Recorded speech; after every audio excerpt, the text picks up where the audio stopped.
همین عرف و عادت همین مردم همین تلپه بودن بد میبینن، همین توب نگرده بد میبینن اینو.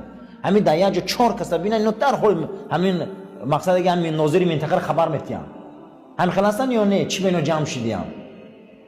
عرف اینو همین خیلی عرف همینو قد کار نکنی در بالا میمونی. همین عرفی که در شریعت اجازته. امروز ای نقطه نظری فرهنگ ما آسیایی میونه همین خدمتی خسر و خشتامان کلی نکنه همش جواب میتیم.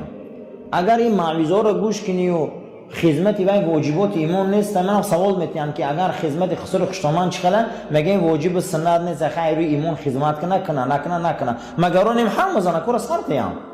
این نمیشه اوخی همین خیلی فتوا رو دادن در کار نیست. من پیغمبر نازنین قرآن میگه که و امر بالعرف، عرف عادت مردم قبول کن. من در عادت عرب زنا خوجینم، در عادت ما نمیشه اوخی. زن خوجین میکنه بیچاره در کوچه میمونه.